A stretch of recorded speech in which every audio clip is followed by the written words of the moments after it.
Much left to do. Jaina, Thrall. When we last spoke, I was in a dark place. My grief and rage were deafening. I thought the only way to silence them was to hunt down those responsible. I know what that's like. To survive an atrocity and feel like vengeance is all you have left. Or to think you could have stopped what happened, if you had just seen what was right in front of you. That pain, that guilt. I felt it twisting me into someone I'm not. But I assure you, I have found my way back from the edge. And I am here, with you, to the end. It's good to have you with us, Alleria. We're all in this together. That we are. The time will come when I must face Xalatath again. But when I do, it will be for the right reasons.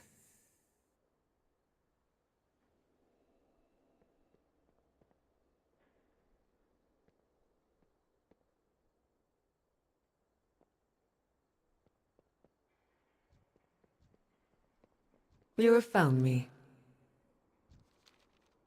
Jaina, Thrall. When we last spoke, I was in a dark place.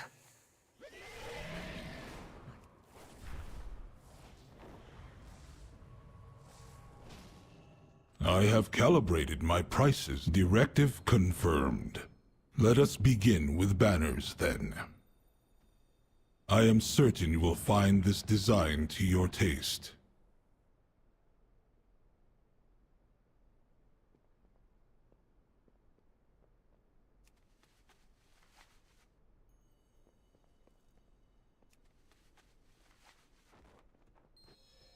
Very good. Let us continue inside.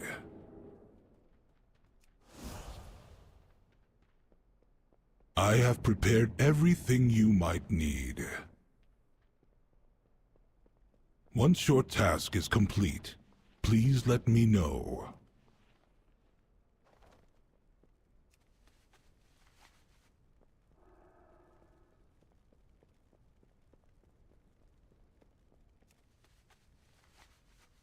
Well done. All I need now is your signature. I have an extended supply of goods for Outlanders.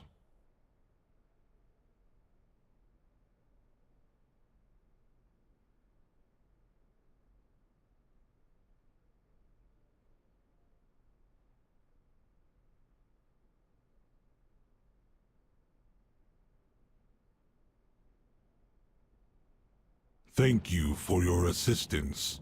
Our esteemed guests are on their way. The Coreway must be protected.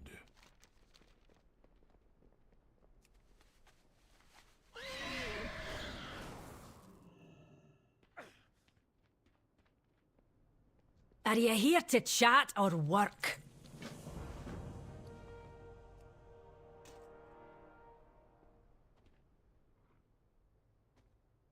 I protect the people of Stormwind.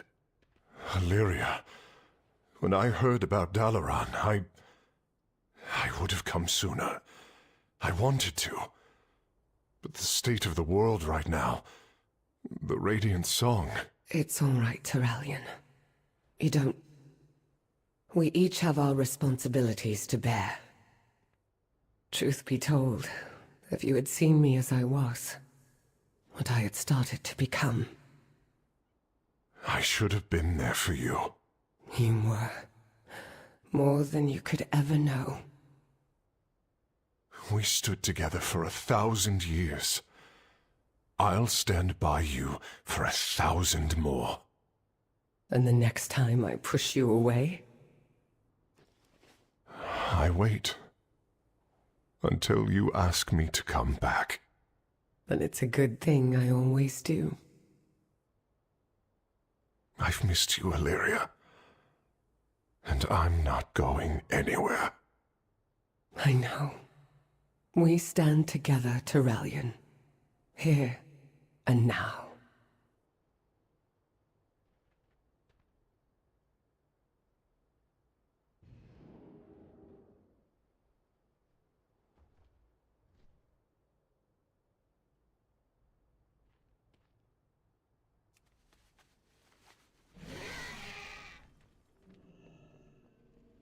Did you find something?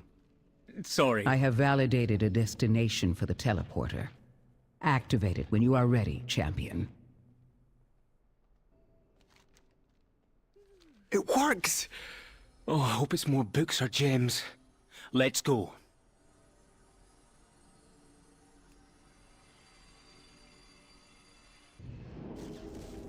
It's a Titan vault. And it's just like the Chamber of Heart. Task resumed. May your cogs hold true. Go on then, champion. Have a go. I'll help you if I can.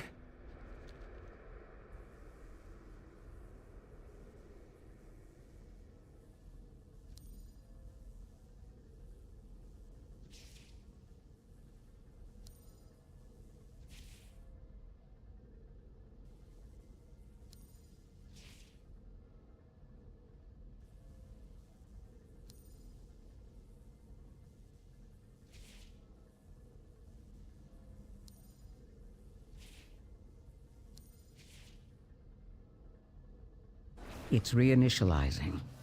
I now have access. But what? I will ensure your name is in the archive. This will take some time. Dagrand and I can handle it from here. Right. Let's do this. I feel the Earthen have come a long way since last we were here in the archive. A factual statement.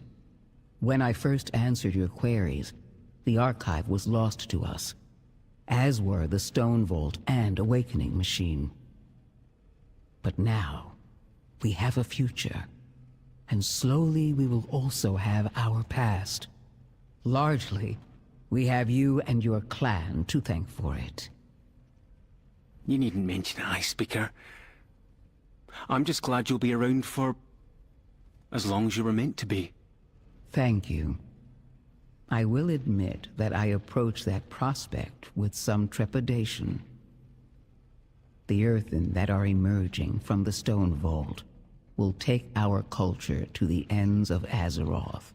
But who knows what lurks here in our past? What will we uncover about our purpose and the Titans? Hadn't thought of that.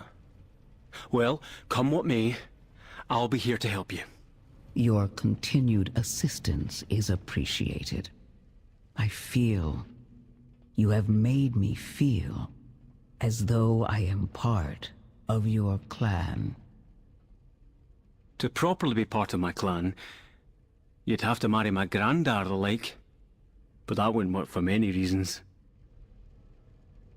That was a joke, Brinth. You'll always be part of my clan. Blood, water, or stone.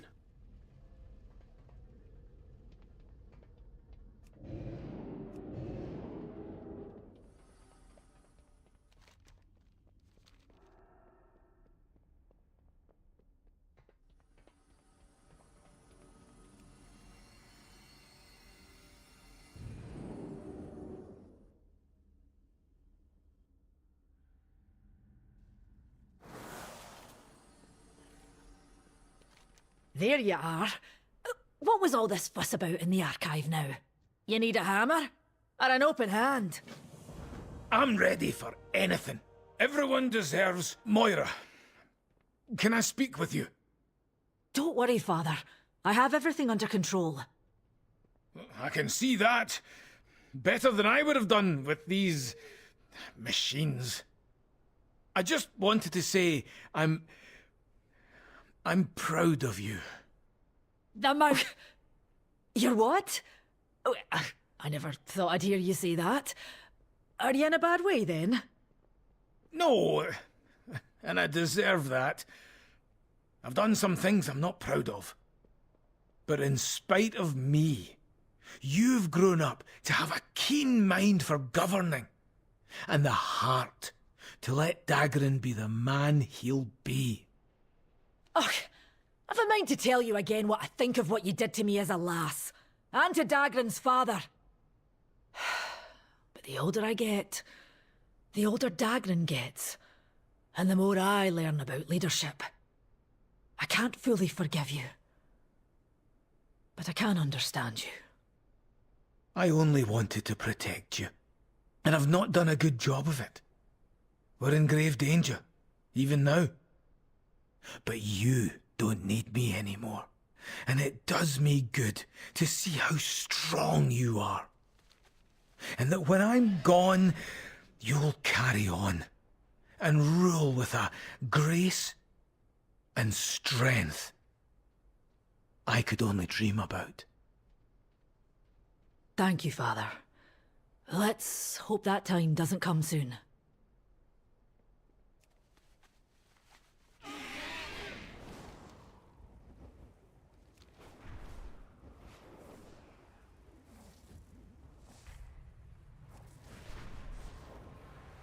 Plenty of treasure around here.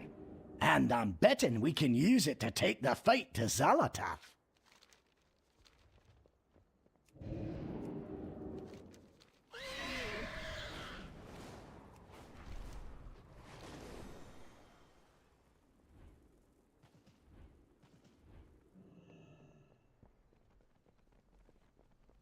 How fare you?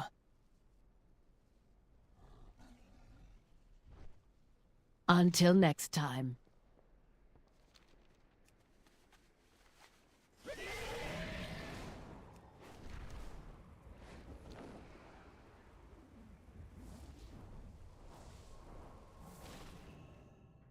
My directive is to serve you.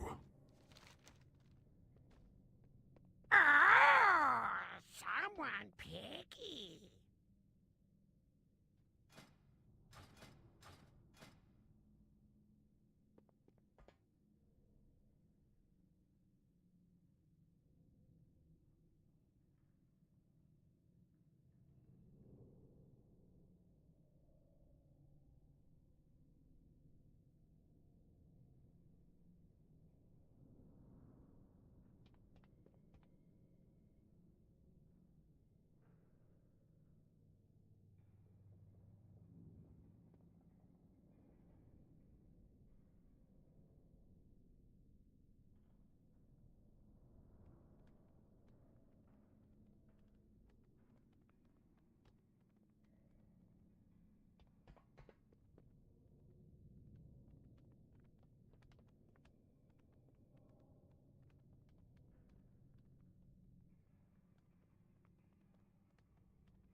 I have many, many wares. Many farewells.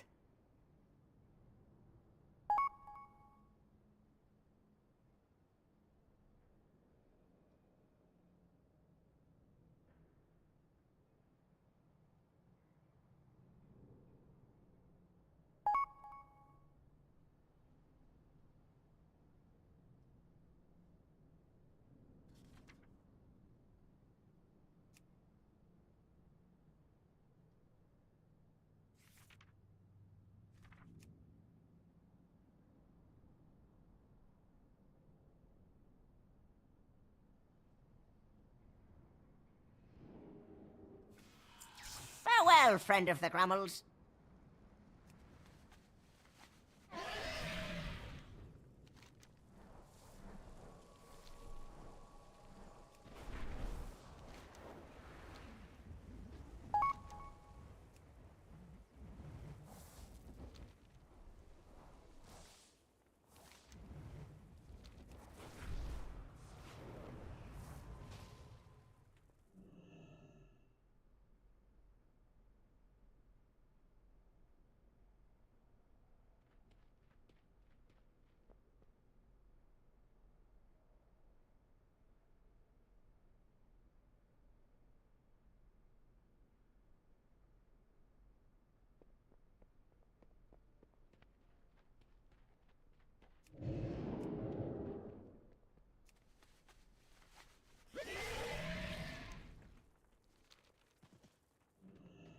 Have you heard anything I need to know?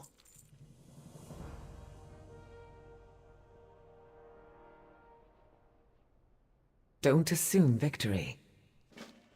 I will accompany you, champion. I want to learn about the Storm Riders and their bond with their rooks.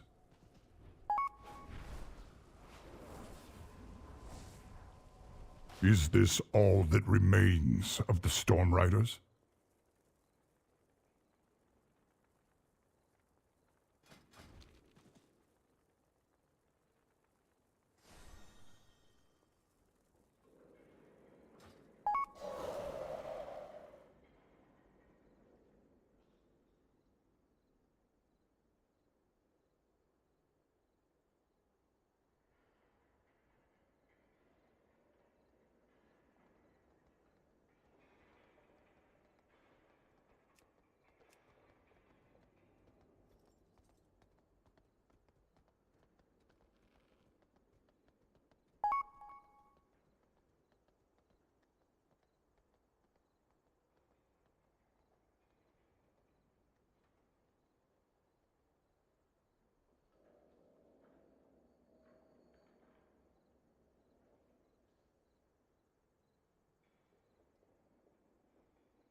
Still standing. Very well.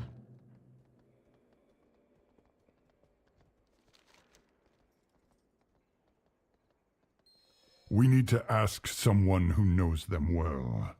Luvsela, may we speak to you?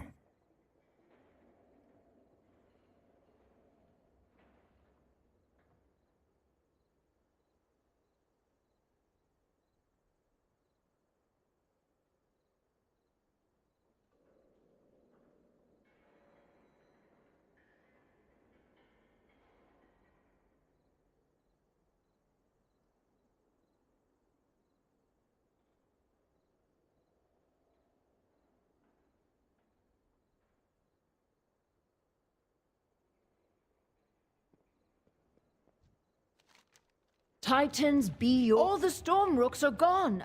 I can't help you. Now, if you'll excuse me, I have my fish to, water. She is hiding something. Follow her.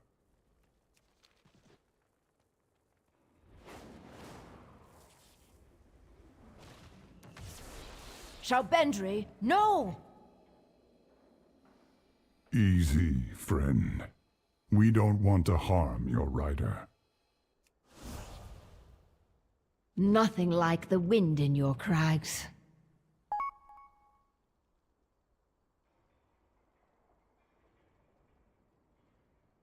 Winds and wings carry you. An ancient Storm Rider outpost. Meet us there, champion. Tell me, how is it that... Shraubendry doesn't belong to anyone.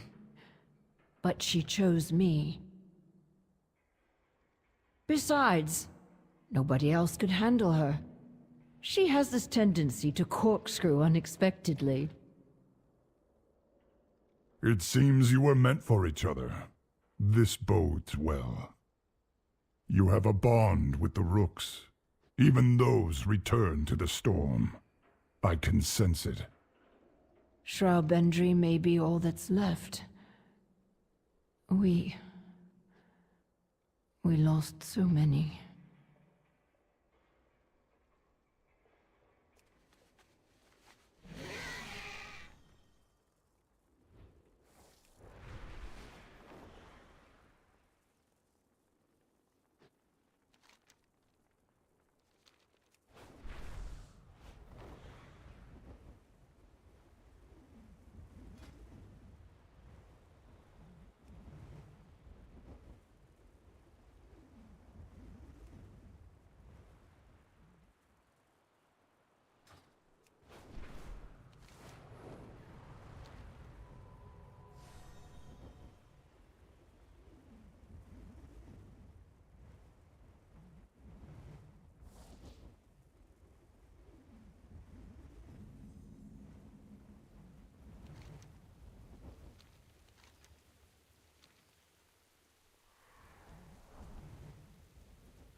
Hold, Outlanders. This place is off-limits to all but Stormward Baelgrim. You didn't hear? Baelgrim... he's gone.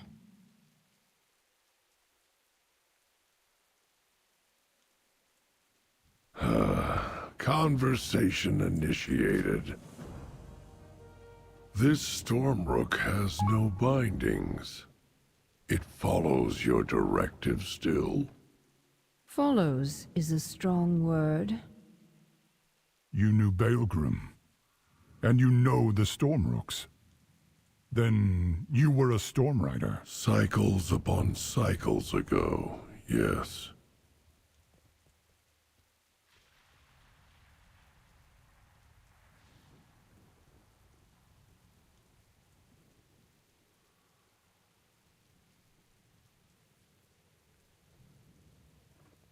I follow the edicts.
Really good daydream.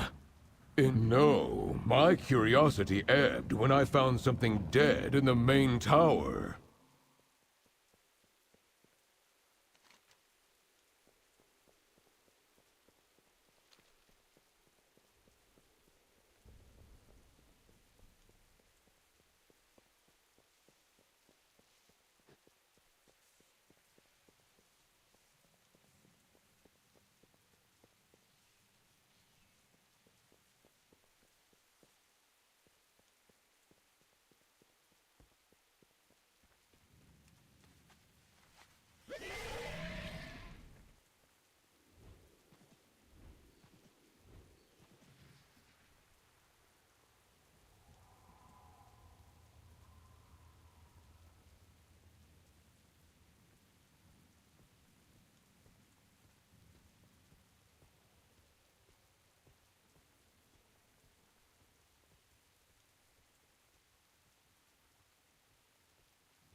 Task interrupted. Sorry, I have not seen it, and I walked all over this site, except for the towers. Heights are not for me.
My directive is to protect the two shorter towers appear to have been armories. Could the conduit be stored there?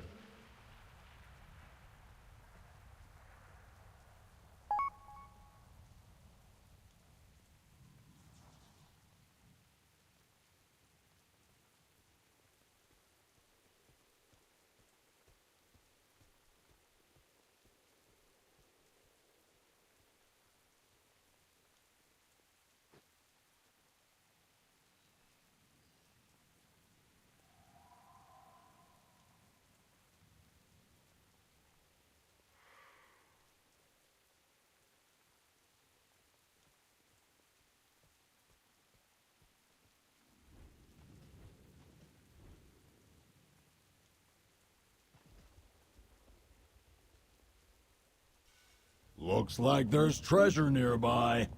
And that means treasure hunters. Watch your back.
You think I can summon the storm rooks? Affirmative. If we can get you and the conduit to the peak.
What do you want?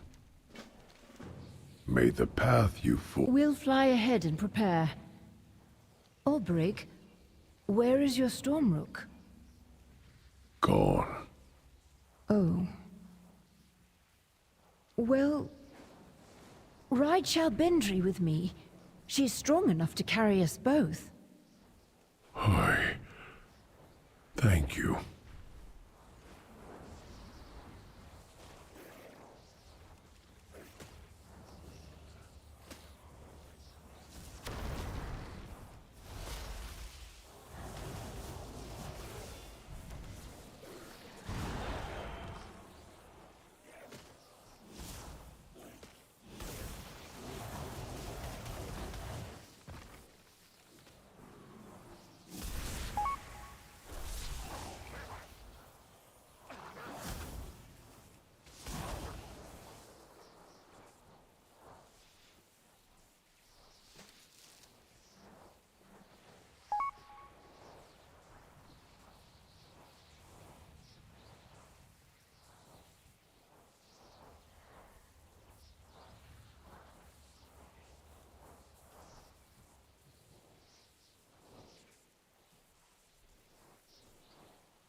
The conduit feels charged to me.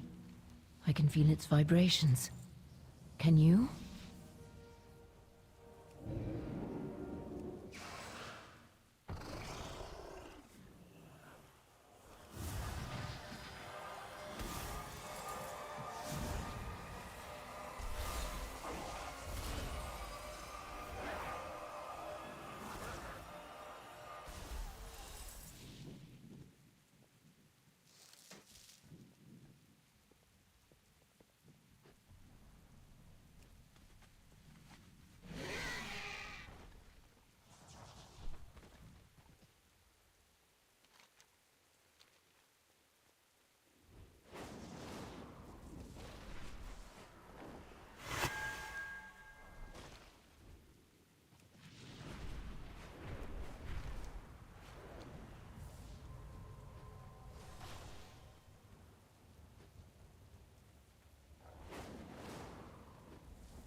Have need of a storm rook?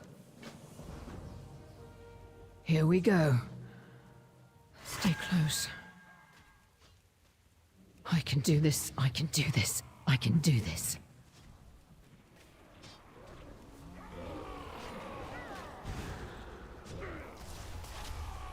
Outlander, help us hold these elementals at bay! Reach out through the storm, Lufcella, as we discussed. All right. Here goes. Storm Rooks, hear me! We need your help! Good. Open your mind and your heart to them.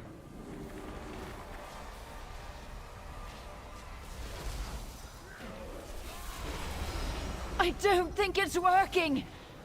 They're not listening. Hold, Lufcella. You must believe. It's too much. Trabendry. Go to her, champion. Lend her your strength. The Titans drive my directive.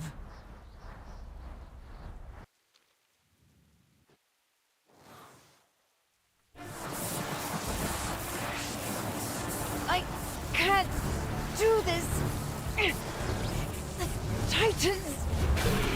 Aelgrim summoned the Stormrooks on his own.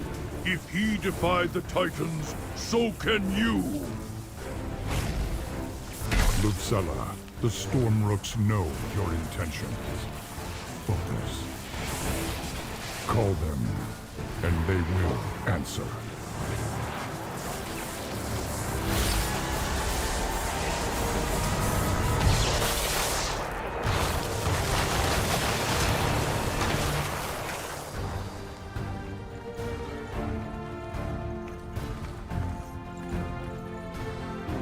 Well done.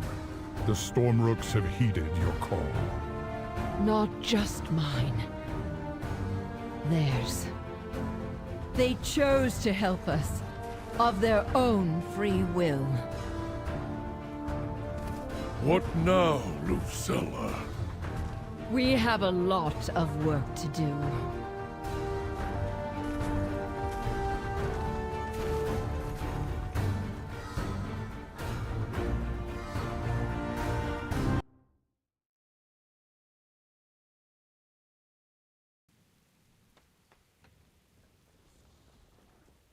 The Rooks have chosen their riders. A true bond has been forged. Strength and unity.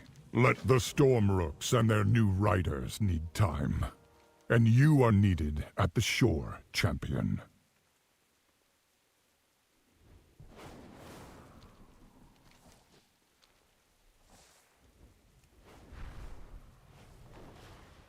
The ruins of Dalaran hold more than just debris. They conceal invaluable arcane tomes. Our mission is to retrieve them before they're lost to history.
There's a cache of resources nearby.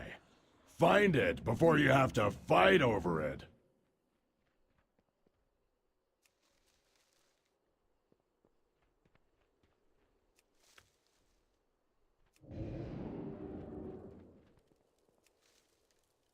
Well done, champion. Your efforts have safeguarded our knowledge for generations.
Great.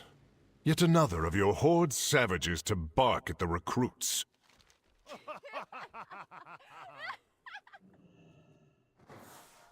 Follow what drives you.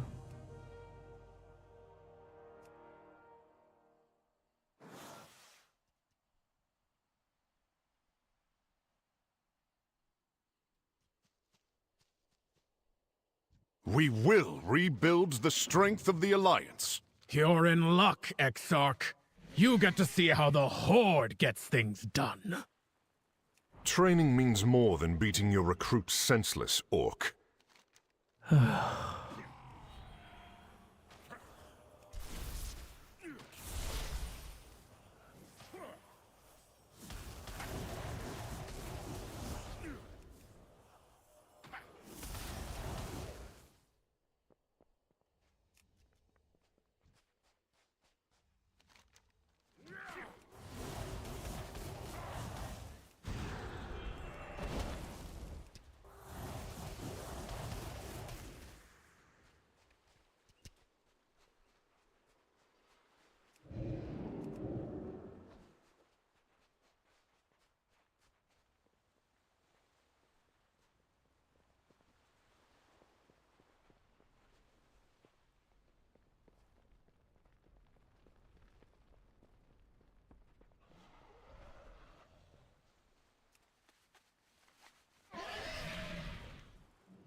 In darkest night, we still shine with hope.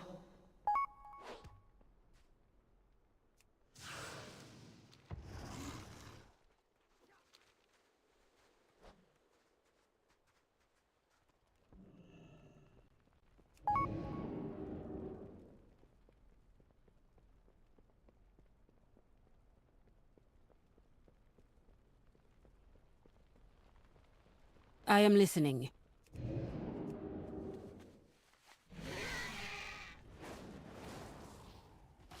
The heart of the Maghar is pure and strong.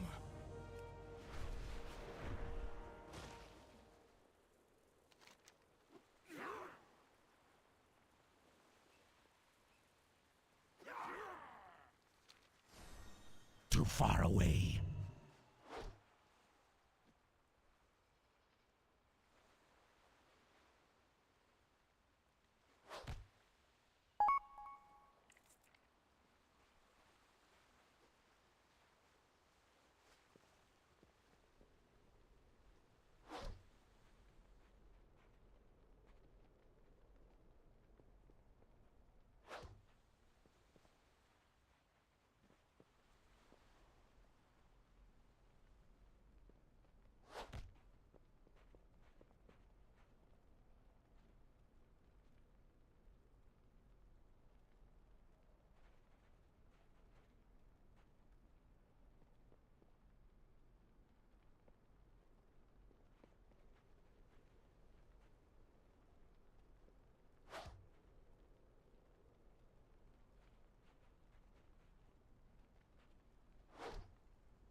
Meddling titans.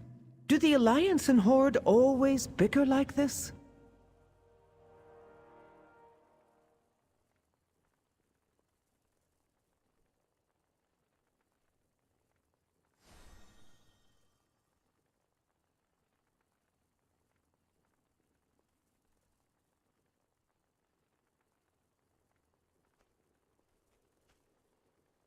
I speak for the unbound. Do you see the strength of the Horde, Exarch?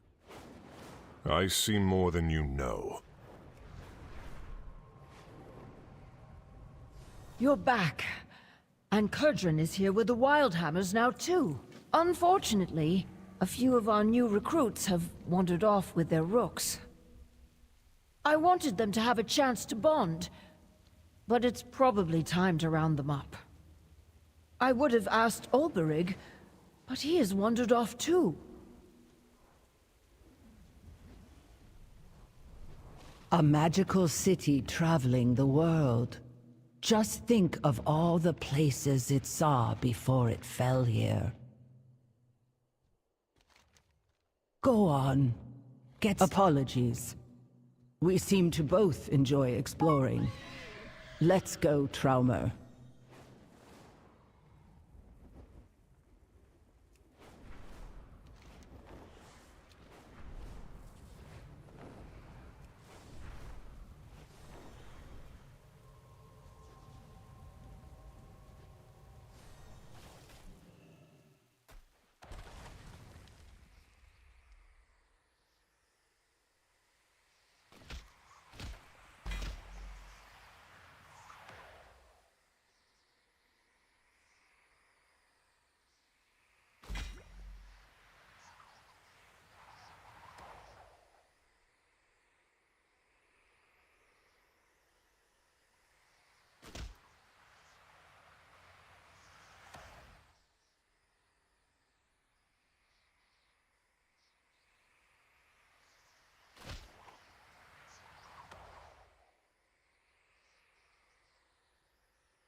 That appears to be the last of them, for now.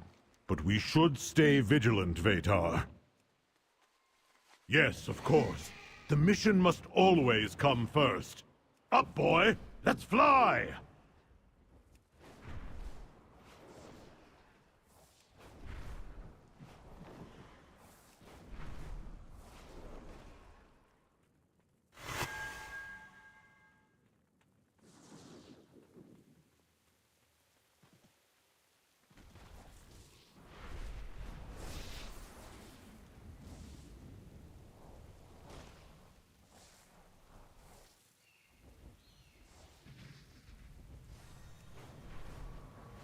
That it better be a fiddler with a ready drink. It seems our absence has been felt, Fawa. Best not to keep our admirers waiting any longer.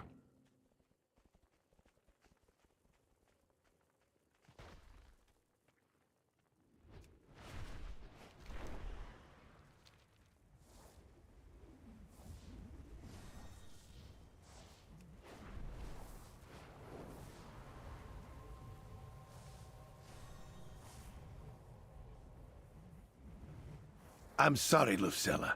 We cannot wait for this Ulberig any longer. It'd take a hand's worth of... Just like we practiced, Lucilla. The storm is your ally. Ulberig, where are you? We need you. Initiating! Well done. The storm has granted the rooks its strength. Right then. Let's get these birds in the air and see what they can do. Outlander, please take Shraubendry up. I'd like to stay in case Ulberig returns.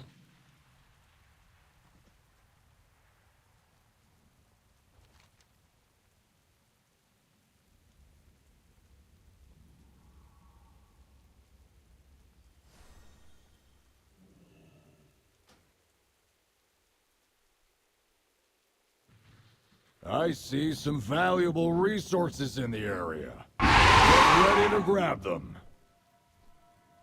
Let's start by swinging out over the ruins of Dalaran. May it remind ye that what goes up can sometimes come back down. I wish I could have seen it whole.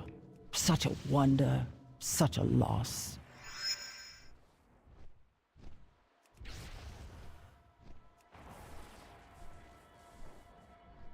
We'll do a circuit of the bay. The water ought to make for a softer landing, just in case one of you takes a dive. Yes, but then we would be wet. Think of our clothing, man.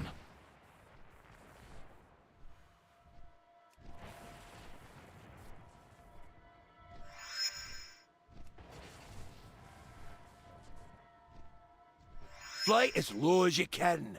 Imagine a cave roof full of stalactites over your head. Let's not talk about caves.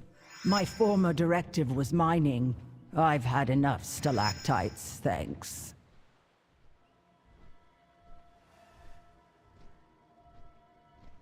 Lufcella sure gave your rooks some pep. Oh, they don't seem to be tiring at all. Ali Petra.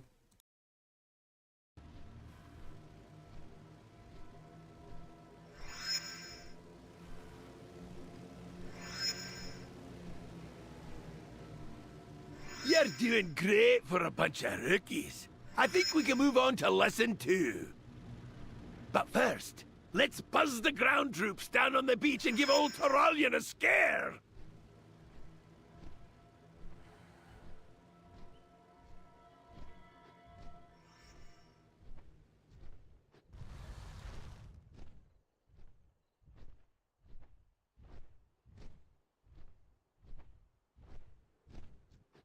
Set her down easy. We're just getting warmed up.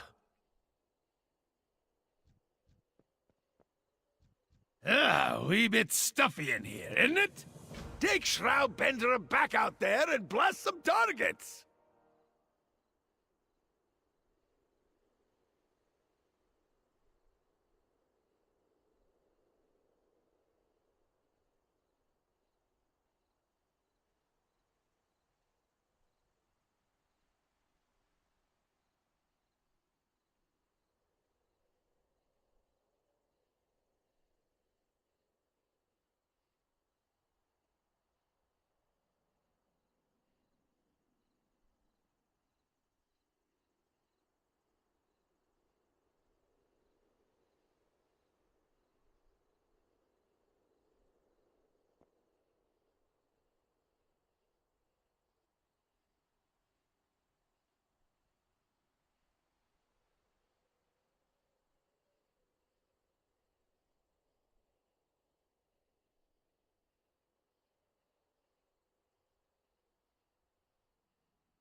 Excavating here might be dangerous, but unraveling the Earthen's past and decoding the Titan's designs is crucial.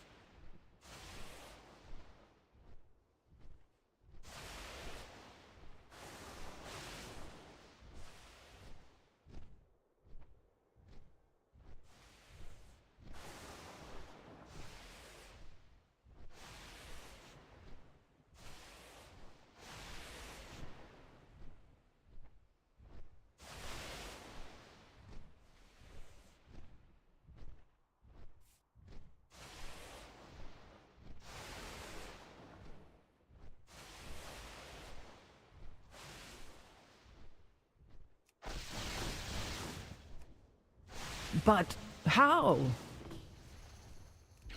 Urge your rook upward. They discharge as they gain altitude.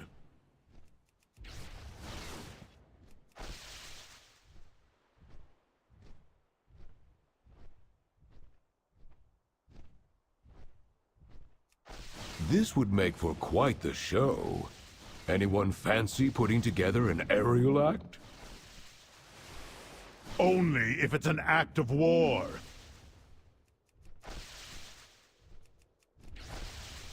Not bad. But not bad is nae nearly good enough. You process that this is a new directive for us, right? You think the Nerubians care? Looks like you can handle hitting stationary targets. Let's see how you do with a moving one. Now that was some fine shooting. The Council of Three Hammers requires me presence. Right then. Let's hunt those beasties.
closer.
Too far away.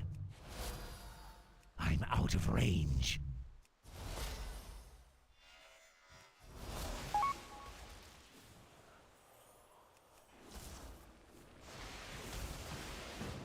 Too far away.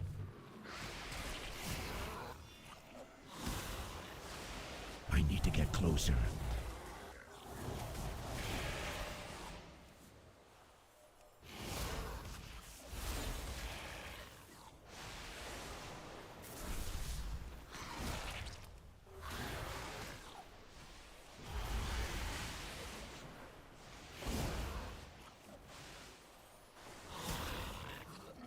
Out of range. Too far away.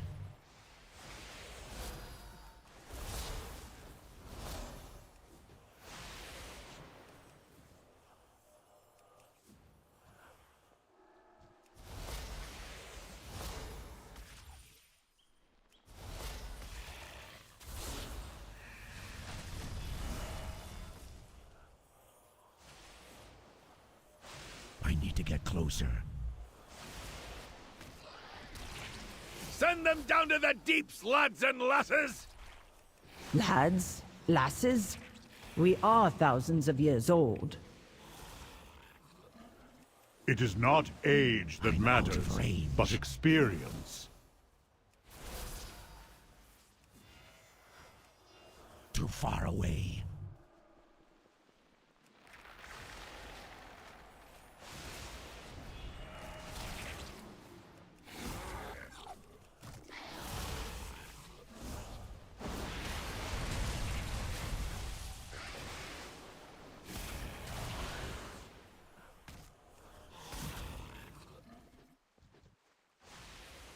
Opportunity's knocking. If you've got the metal, there are valuables waiting to be won.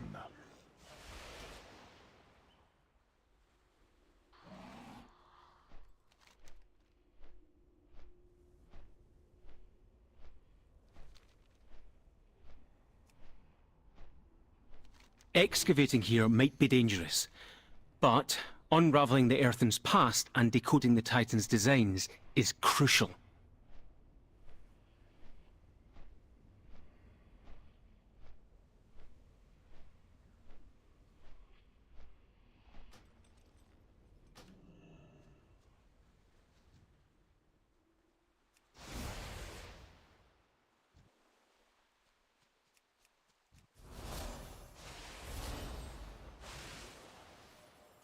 I'm out of range.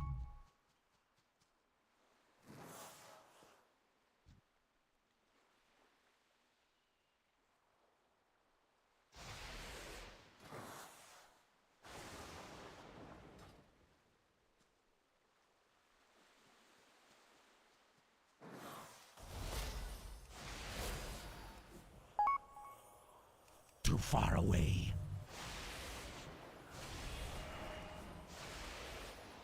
I need to get closer.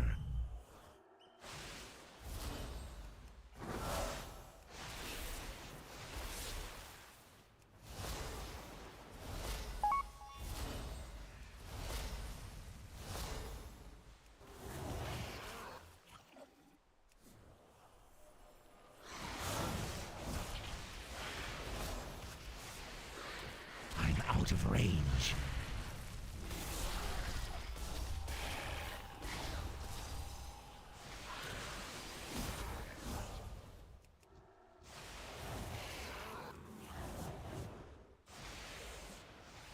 I need to get closer.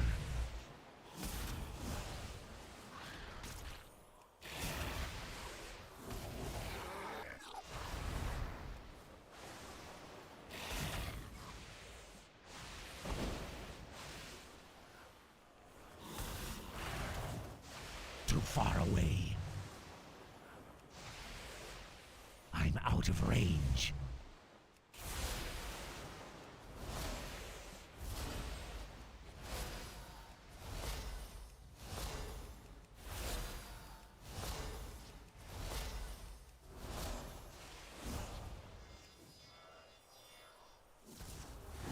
Well done, everyone! I think it's time we gave your storm rooks a breather. Champion, I think I saw the old storm rider Ulberig while I was flying by the meadery. Ye might check on him while I take the flock home to roost.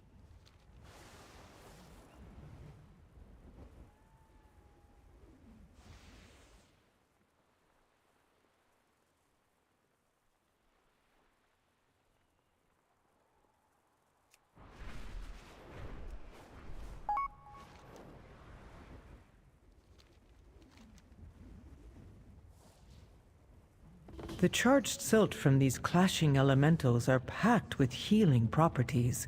Let's stock up while they're occupied. I need to target something first.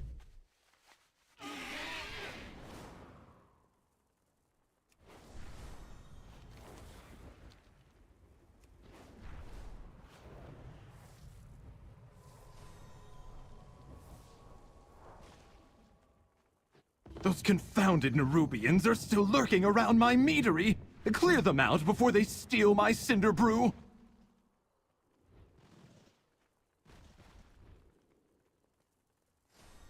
State your business. How often did we have the same argument about our storm rooks, Baelgrim? And how often did that blasted Titan machine wipe away the memory of it?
target.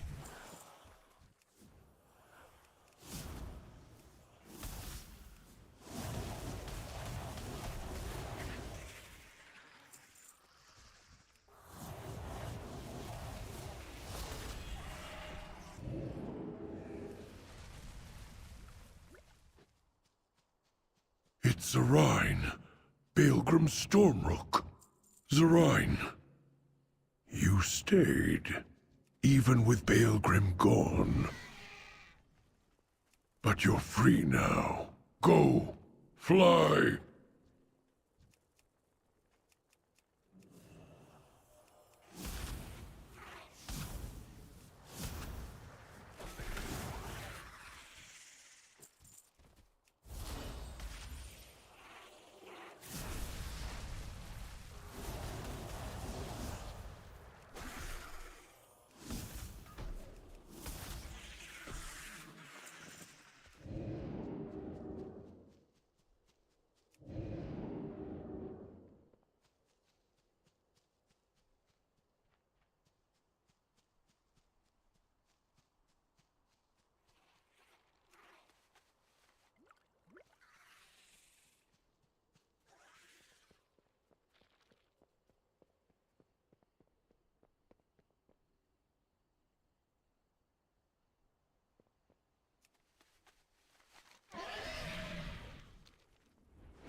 I need to get closer.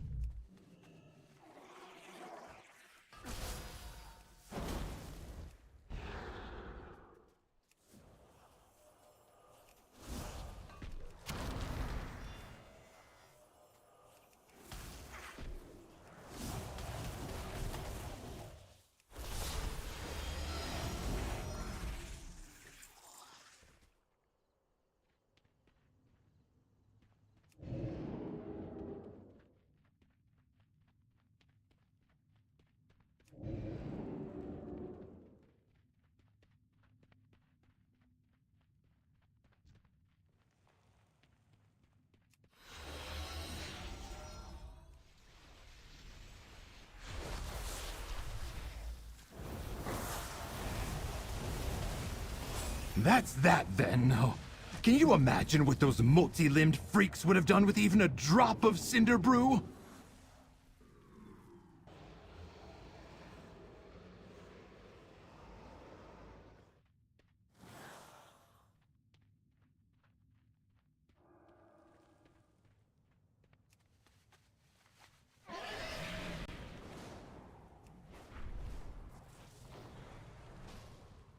What do you want?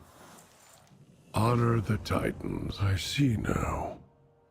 We were both right, Balgrim. Stormrooks can be free, but choose to serve. Would you fly with me? Thank you, Zarine. We will honor Balgrim together.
Oathsworn, unbound. It is time for us to come together as one. So, we are in agreement? Yes. We must assist our new allies. And to do that, we must renounce the edicts forever. It is fitting, then, that we do so here, where it all began, where the edicts were written. Who would like to do the honors? I, the Council Ward of Dornagol, declare that we are all unbound. Huh?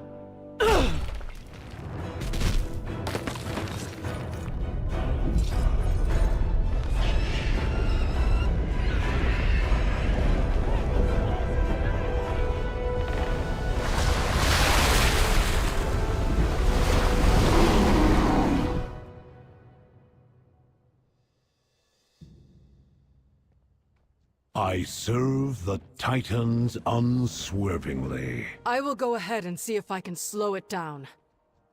Outlander, take Shroudbendry. She trusts you. And I trust you to keep the Storm Riders safe from the Titans' machines.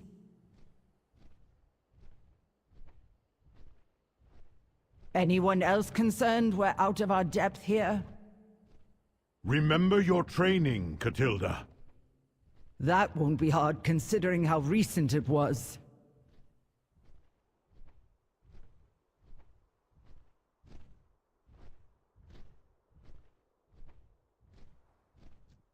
Look at the size of that thing. Aren't you supposed to be the stalwart one? Now I'm nervous. Room in these skies for one more. Olberig is back, and he has a rook. Zarine and I are ready to finish what Baelgrim started. Task complete. We did it. And in style, too. We have made the Isle safe. Good work, Storm Riders.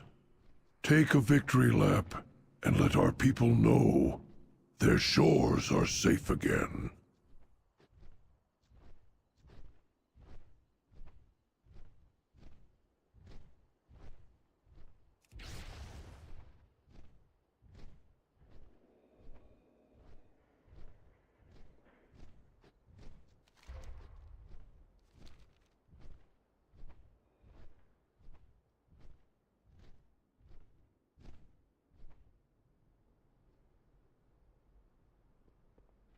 Danger lurks.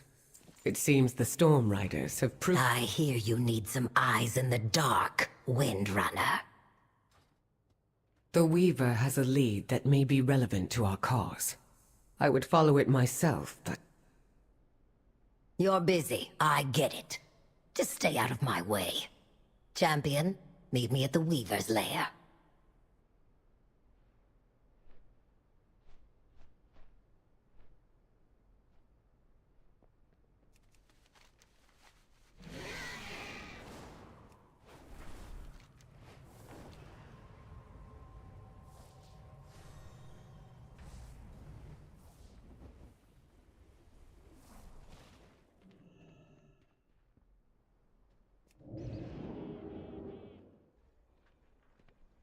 I have calibrated my prices to be reasonable. My directive has been fulfilled.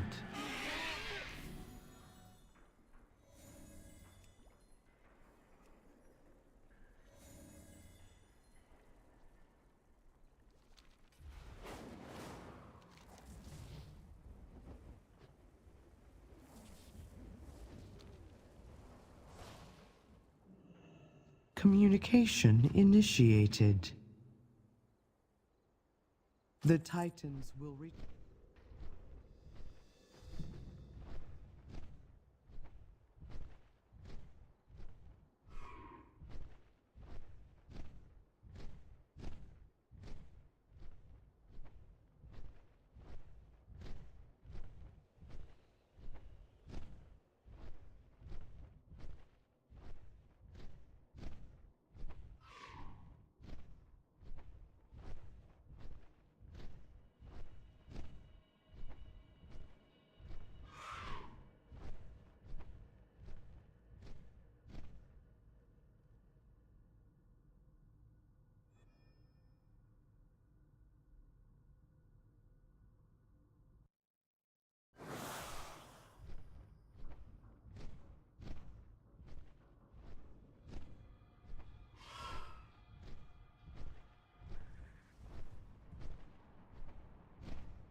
Were you followed? This is your backup? Interest. The transformatory was a blind spot for me. Until Yateki breached it and achieved ascension. Scout for troubling movement in the area, then rendezvous and prepare to infiltrate.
I see some valuable resources in the area. Get ready to grab them.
kind of the finger bounce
sympathetic vendors in the Umbral Bazaar have offered goods to support our cause.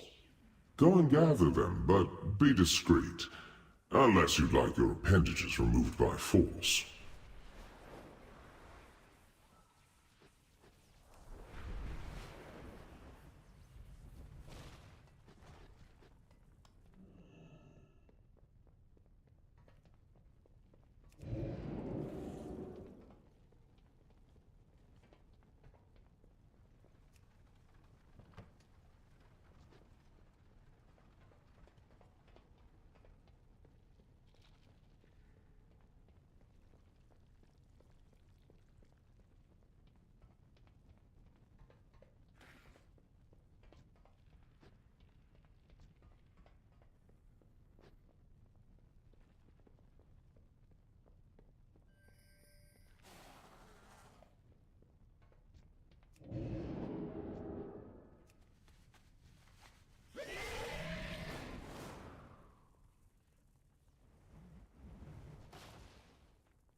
Do you see that? Nothing. Decidedly odd for the City of Threats. The freshly ascended are usually flitting about the Umbral Bazaar. Where have they gone?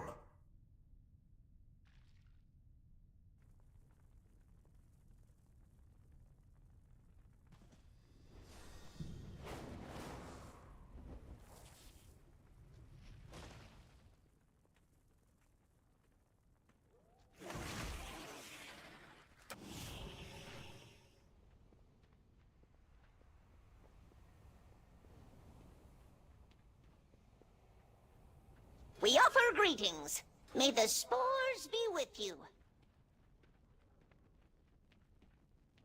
We see you.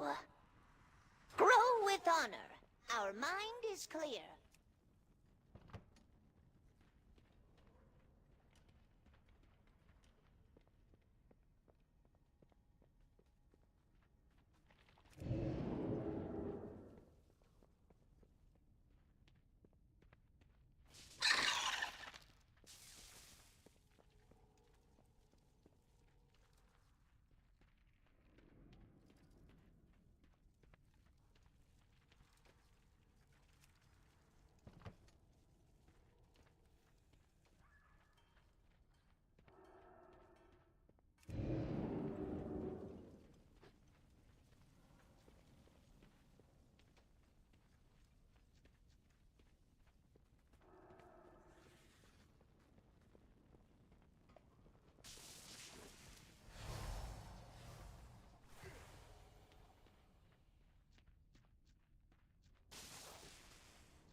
Looks like there's treasure nearby.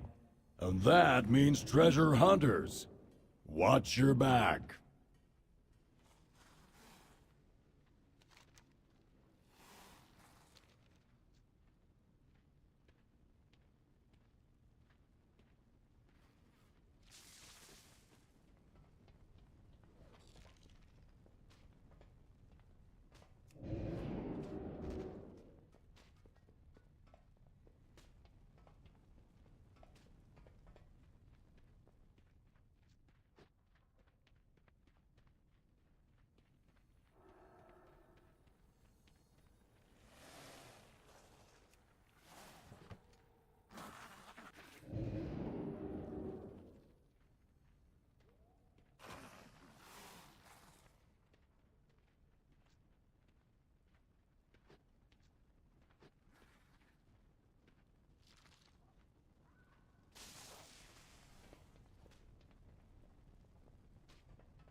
It certainly isn't slashing through Sareki loyalists, but these supplies will greatly further our goals.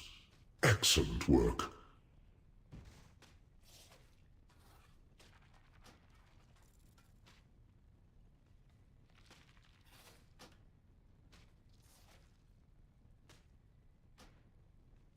Return for more. Hi! Back to work!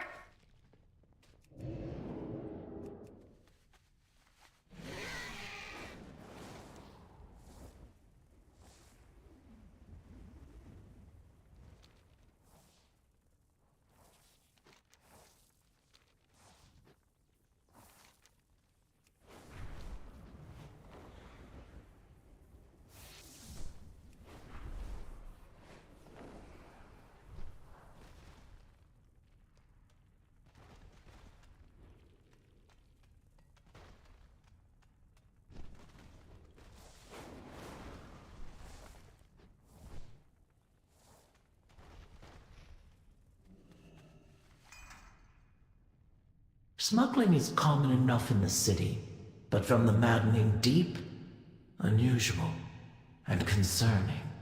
I need to know where they're taking that bile, why, and for whom.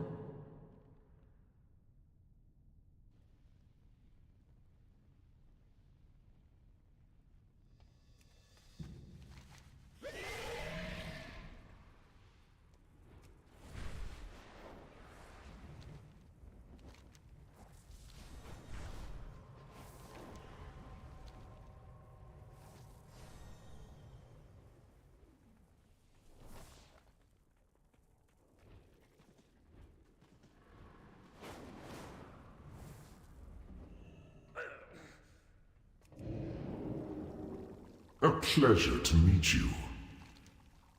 Ta-ta.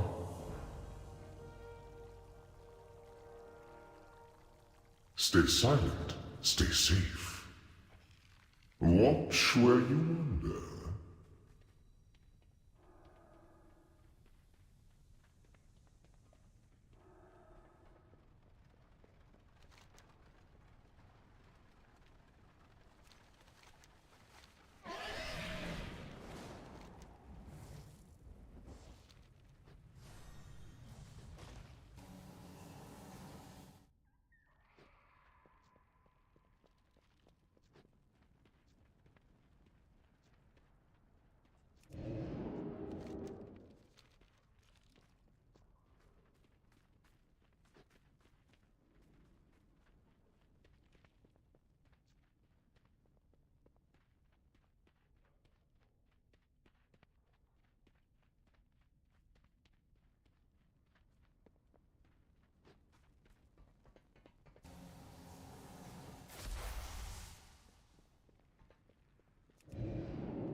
To the side of the arm.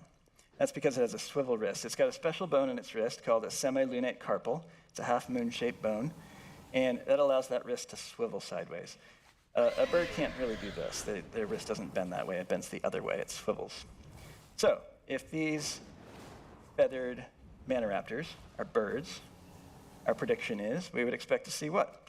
A swivel wrist in these animals, right? Well, what do we find? That's exactly what we find. So you see, there's the chicken with the swivel wrist, Sapiornis, which is an extinct bird, and Microraptor. They all have the same bone and this swivel wrist functionality. So they have the ability to kind of close their wing. Now, if you look at the dinosaur wrist there on Allosaurus, it's very different. It doesn't bend that way. And that's consistent across all the theropod dinosaurs that we see here. that are not birds. I'm and so out of range. You can see that bottom row, those are all different dinosaur wrists, and they function a little bit more like a human wrist. They have the ability to grasp. But all of these feathered maniraptorans have a swivel wrist. And this is a big problem for evolution, because somewhere along the way, this is a quote from an evolutionist, somewhere along the way from early dinosaurs to birds, wrists changed so much that we could be excused for thinking birds don't even have them. Wrists went from straight to bent and hyperflexible, allowing birds to fold their wings neatly against their bodies when not flying. Underlying this change is a drop in the number of wrist bones from 9 to just 4. He doesn't offer a lot of explanation of how this happened. This is a big problem for evolution. Like, what benefit would that give to an animal to completely re-engineer its wrist so it can bend sideways before it can even fly? It doesn't make sense. In fact, it creates a very nonsensical creature. You've got an animal that has these, it's supposed to be hunting with these large forelimbs that it's supposedly evolved. But then it's got these big feathers coming off the fingers that get in the way. And when it tries to grasp something, it can't actually grasp. It has to like pull its arms and swivel the wrist sideways. It doesn't make sense at all. So, number 2 major difference is swivel wrist. But there's 2 more for the wings. Number 3, stabilized shoulder. All right, we've been at this a while. This is the 4th session for some of you, and you might be getting a little weary. So do me a favor and just shrug it off, okay? Shrug it, and roll your shoulders back, roll them forward. All right, very good. You guys are awesome. All right, feel a little better. Take a deep breath.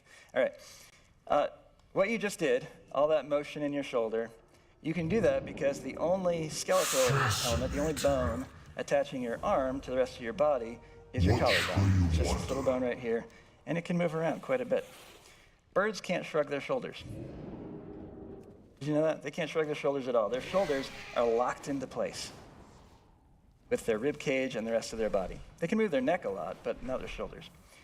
Why is that? There's a really good reason for that. If you grew feathers on your arms and tried to fly like a bird, you would have a big problem. You'd most likely dislocate your shoulder and break your collarbone because your shoulder is not built for flight. Flapping is a big deal to a bird. And so they need a stabilized shoulder joint that can handle all of those forces of flapping. It's a very rigorous activity. And so that's what birds have. This is a goose skeleton, and you can see this is the shoulder. The black bone is the scapula. The gray bone is the humerus, which is the first bone in the wing. And then they've got this special bone called the coracoid, which is in blue. And that bone works with the furcula and the scapula to create a tripod-type structure, which is a really strong engineering structure. So the shoulder is kind of attached to this tripod, and so it's very stable, right? And that shoulder doesn't move. And you can see that angle, you've got that angle between the scapula and the coracoid, and that adds to that stability. Dinosaurs don't have this. This is an Allosaurus shoulder. It has a coracoid bone, but it's almost like it's just an extension of the scapula. In fact, in some cases, they're so fused, it's hard to see the line between them. So what would our prediction be? Our prediction would be that if these feathered maniraptors are birds, we would expect to see a reinforced shoulder joint, like what birds have. All right, so there's our goose, there's our Allosaurus. There's Cathiornis, which is an extinct bird. You can see it's got the angled scapula and coracoid bones there. And there's our Dromaeosaur, Microraptor. Same thing. It's a little bit slightly different shape, but it looks nothing like the dinosaur. It looks very avian, looks very bird-like. It's got a reinforced shoulder joint. Let's extend that out. You can see the dinosaurs across the bottom. They all have those rounded coracoid bones that are just an extension of the scapula. Don't have that extra stability. And across the top, you can see there's some variation, but they've all got some more of an angle and more of an elongated coracoid bone. If you look at that ostrich on the far top right, you can see that the angle's not very sharp. Why would that be? Well, ostriches can't fly, right? So they don't need as much of that stability. So it has a broader angle. And so we see that in some of these extinct animals too, like Caudipteryx. The angle's not quite as strong. It was most likely flightless. But it still doesn't look like a dinosaur shoulder. And it's really cool, the muscle system that birds have around their shoulder joint. They've got a really elaborate pulley system in their shoulder. So they have a muscle that attaches to the sternum, and it loops up through something called the triosteal canal and attaches to the humerus and helps raise the wing. It's a pulley system. So how did a dinosaur shoulder with a usual deltoid muscle that just helped raise the arm loop through a canal to create a completely different muscle structure? Gathering supplies, marching out. So, I've heard nothing of this. The latest research indicates that Make no Microraptor mistake. and these other This is feathered preparation had a for similar war, pulley structure. and none thought to inform So me. the shoulder was very This much bodes bird. ill indeed. So, our third major difference is that stabilized shoulder. All right, one more wing difference, and that is the shoulder joint. Okay? All right, make like you're going to do a chicken dance. All right? And then raise your shoulders. Okay, raise your arms up. Get your elbows up. See how high you can go. All right, so you can get up there a little ways. If you straighten your arms out, interestingly, you can raise your arms up higher, right? So that's what a bird needs, right? They need a wide range of motion in their arm, right? In their wing. And so that's what we see in birds. Ordinary This is citizens have gone missing, kind of a cross-section dragged to the through transformatory a in bird, a bondage. European starling. Please, and you can see see to their the safety. coracoid and the furcula bone, those two white bones. And then you can see They the made blue it. part, which is the range Color of me motion impressed. of the humerus. Don't Okay? get too comfortable. And then there's We've that got a rib long with the mission little ahead of arrow. us. It's called a glenoid, lateral-facing glenoid. And so that's just the fancy word for Look what the socket weave that brought. shoulder attaches into, right? And it needs that range of motion.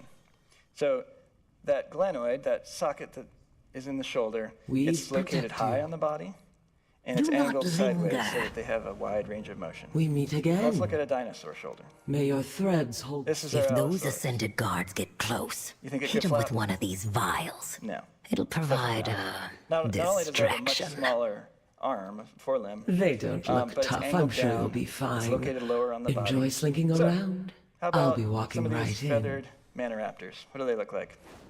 Well, here's Microraptor. Shoulder is located high on the body. You can see the coracoid and the sternum there, and the glenoid is pointing out. It's got that wide range of motion. Sometimes it's a little bit easier to see even on the side view. You can see the Allosaurus there. All it can do, its arm is just pointed down and to the rear of the animal. Just got a little range of motion there, not a lot. But the Microraptor and the starling have a broad range of motion for their wing, right? And you need that to be able to fly. And that's consistent across these feathered manoraptors. So, there's our first four. Feathers, swivel wrist, stabilized shoulder, and that specialized shoulder joint. So we took these, and we said, okay, let's analyze these across 157 different species of non-avian dinosaurs. Okay, and then the first row there is birds. So blue is all bird characteristics. Green is all dinosaur characteristics. And you can see there's a pattern there, right? These are different family groupings.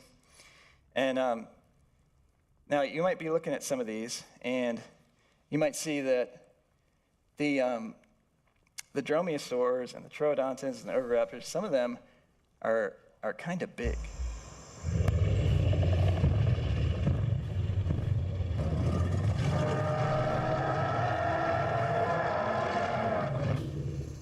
Bad Rexy. Get back. Move back. All right, stay still. Right there. Okay. Tyrannosaurus Rex, ladies and gentlemen.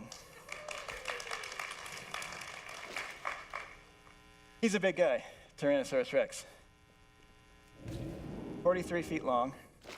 Very large, one of the largest predators to ever walk the earth, right? Allosaurus, also pretty big. 32 feet long. So sometimes we think that dinosaurs are big and birds are small, right? You got a blue jay or a raven. That's a big chicken.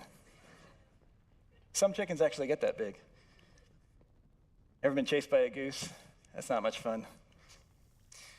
Ostrich, heaviest bird alive, 9 feet tall. It's a really big bird. This is a marabou stork. They're really impressive when they fly. We have a couple of these at the Ark Encounter Zoo. You should check them out. 8.5-foot wingspan. Not the biggest flying bird, though. The Andean condor, almost 11-foot wingspan. That's a very large bird. So we think of dinosaurs as big and birds as small, but what if we look at the fossil record? This is Dinornis. He's an extinct bird, 12 feet tall. That's a very large bird. That's Argentavis, 21-foot wingspan. I wouldn't even want to go outside. That's a big bird. Dinosaurs aren't always big either. That's a decent-sized dinosaur. I wouldn't want to have that in my backyard, probably. 10 feet long. But some of them are pretty small. This is that Sinosauropteryx we were just talking about earlier.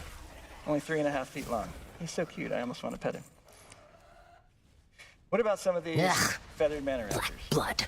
Don't touch that stuff. Well, Microraptor, I'm not surprised we found some here. He's the But dromaeosaur. I don't like that they're moving it Chondrotrix, around. we were talking about him, an oviraptorosaur. And this is a troodontid named Jianyan Hualong, I think. They're not very big, right?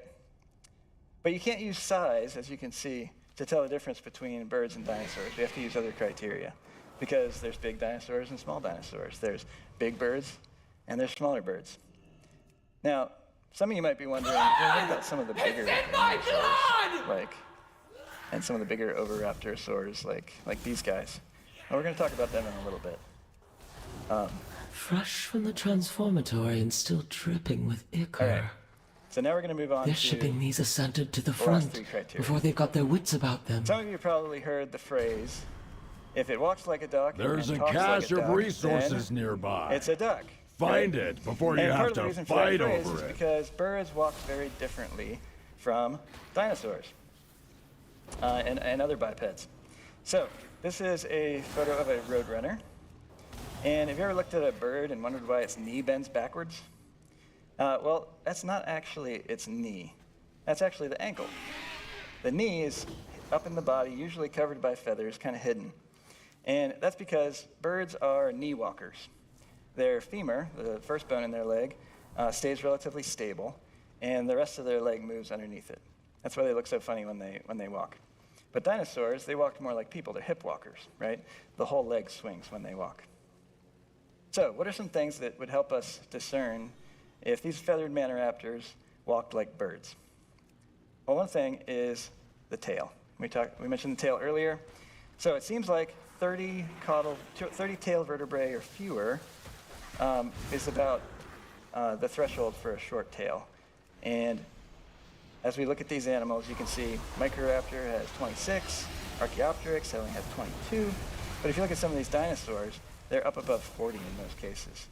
And they've got these big, long tails because they need a center of balance that's at the hip because their leg needs to move from the hip. And so they need a long tail to balance out their body. But birds, they have a center of balance further forward because they're walking from their knee, and their knee is further forward. So, question I'm sure you've all been wondering, can Archaeopteryx walk like a dinosaur? You can see that little tail that it's got. If Archaeopteryx tried to walk like a dinosaur, it wouldn't work. It's way off balance, right? And you'll sometimes see reconstructions of some of these feathered manoraptors that try to pose them like a dinosaur. And they make the tail look thicker than it actually was and things like that to try to make it look right, but it doesn't work. Now, some researchers are kind of thrown off by this because most modern birds have something called a pygostyle. And that's it's a shorter tail with a set of fused bones on the end. And these extinct animals, these feathered manoraptors, they have something that's a little bit different from a pygostyle. But functionally, it's very similar. And you can see the base of the tail is very flexible, but the end of the tail is stiff. And that adds to their flight ability. It's kind of a flight control that they can use. And the same thing with Microraptor here. It's got an unfused pygostyle, but there's still stiffening elements in it. The end of the tail is still stiff. As opposed to the dinosaurs, like the Salosaurus, it's got that big, thick tail that's flexible all the way down. And this is really important because it's a problem for evolution. If a dinosaur even if it evolved wings somehow, magically, and tried to fly or tried to soar, it wouldn't work. It would fall out of the sky. Because its center of balance is too far backward. The center of balance needs to be really far forward for flying to even work. It would spiral out. It wouldn't even be able to glide. So, short tail. That's another major difference between dinosaurs and birds. So another thing is, again, that knee walking. And we'll illustrate that by looking at our Allosaurus, the skeleton here at the Creation Museum, Ebenezer. If you look at that tail, number one, it's really long, like we talked about. But another unique thing about it that we see in dinosaur tails is it's got a lot of large muscle attachments. Look at all those bony processes that go all the way down the length of the tail. That's because it's got, scientists think it had a large muscle called the caudofemoralis longus. And it needed to attach to that tail, and it used that muscle for walking. Because that femur has to move somehow, right? And so there's a muscle attachment on the femur called the fourth trochanter. That big old muscle attaches to the femur, and it pulls the leg back and propels the animal forward. So there should be evidence of that muscle if it's a dinosaur. If it's a bird, we expect to not see evidence of that muscle. Well, what do evolutionists say about this? Here's a quote from an evolutionist. In advanced forms such as oviraptorosaurs, troodonts, or dromaeosaurs, many of the modifications toward an avian style of walking had already taken place. So they're saying, they're admitting that these animals, they already walked like birds. But they're not birds, they're dinosaurs. Look at the language that they use there. Advanced forms, modifications that had already taken place. That's evolutionary language. And this is all through the research papers. There's some things that are good observational science, and there's a lot of stuff that's just storytelling. So here's a diagram of that, again, that muscle that provides that locomotion in a dinosaur. Birds, very different. They have a muscle that has a similar name, but it does the exact opposite. It anchors to the stable femur that's not moving, and it has the ability to help move the tail. So what do we find in these feathered maniraptors? Well, there's Microraptor. We don't find the big muscle attachment on the femur. We don't find big muscle attachments all down the tail.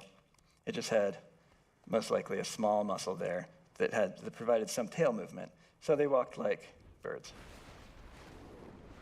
And this is really important for flight as well, because it allows that tail to move separately from the legs. A dinosaur can't do that. A dinosaur's tail has to stay stable while it's walking or running to give it the power, something to anchor to. All right.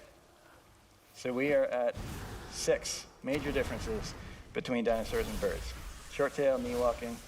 Last one, hip structure. So birds have, you can see the blue bone there, they have a pubic bone that points backwards toward the rear of the animal. Dinosaurs have, in that green bone there, a pubic bone that points forward. And if we look at these feathered maniraptors, we'd expect to find pubic bones that point backwards. Now this one's a little bit hard to tell. In some reconstructions, there's room for interpretation as far as what the exact angle was. And so some of these there's debates about, what was the exact angle and how far was it pointing backwards or was it vertical? But overall, it's pretty consistent. The pubic bones in the dinosaurs point forward, the pubic bones in the feathered maniraptors, the birds, are vertical or pointing backwards. And this is a big problem for evolution too.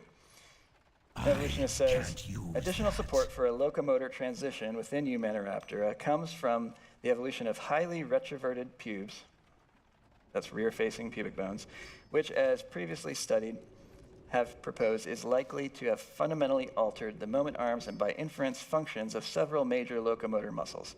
What are they saying? Basically, the whole pelvis was re-engineered between dinosaurs and birds. They're completely different structures. Which makes sense if God created these as different kinds of animals, right? All right, so we've got our 7 major differences between dinosaurs and birds. There's more. We've got a whole list of other things that we're going to be looking into and researching because there are tons of differences between dinosaurs and birds, but these are the ones we've had time to research so far. So jumping back to this, you can see there's a consistent trend of blue bird traits in Avilae, dromaeosaurs, troodontids, oviraptors, and even alvarezsaurids, which are funny little birds. They remind me of kiwis.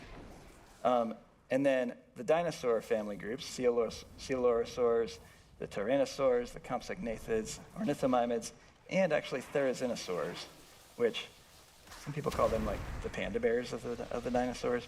They're just weird. You should look them up. I don't have time to go into them right now. They're actually in Manoraptora, but they look like dinosaurs. So they're one of the exceptions. And you notice there are a few exceptions here in the data. There's some greens where you'd expect to be blues, and there's some blues where you'd expect to be greens. And our researchers have done a ton of work looking into every single one of those exceptions in that data set.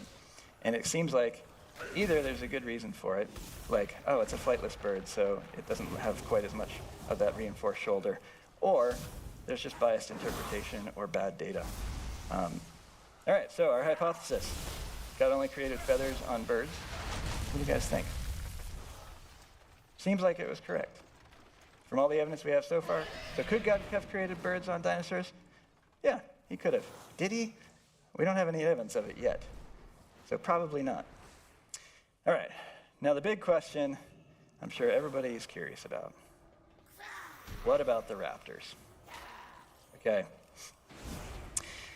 Let's talk about raptors. I really enjoy these movies, the Jurassic movies. They're really fun.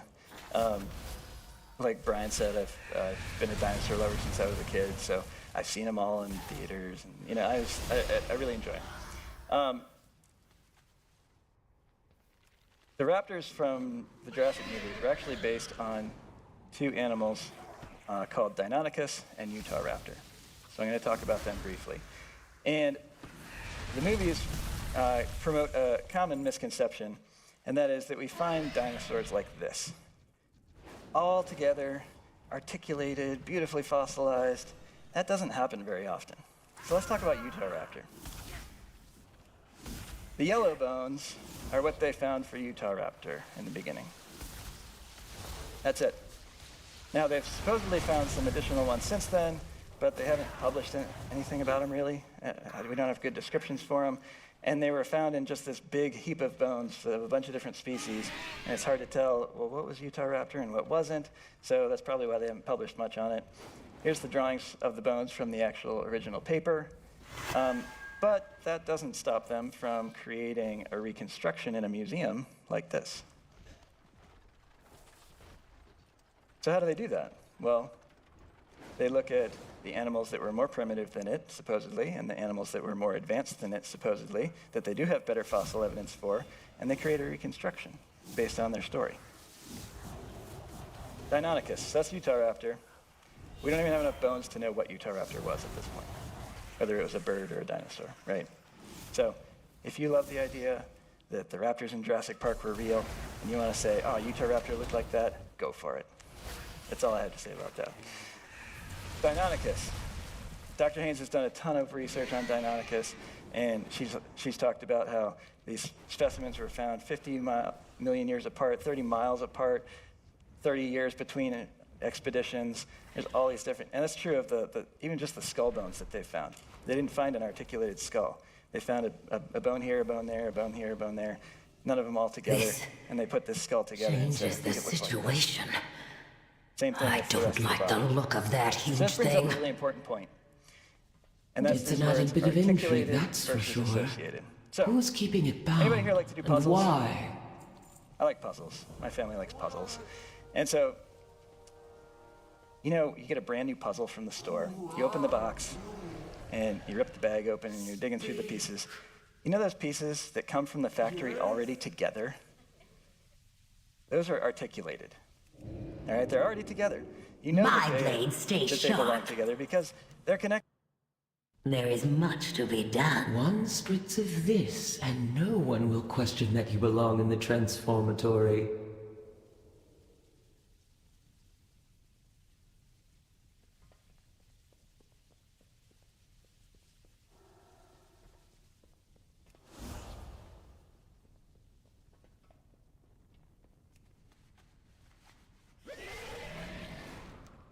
Ordinary citizens have gone missing, dragged to the transformatory in bondage. Please, see to their safety. We're in. Now let's get what we came for and get out before we're caught.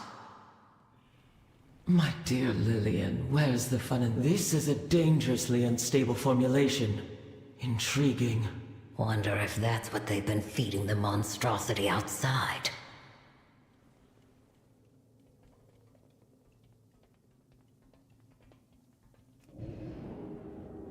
Our experiments are not for overcrawler eyes. Our experiments are not for overcrawler eyes.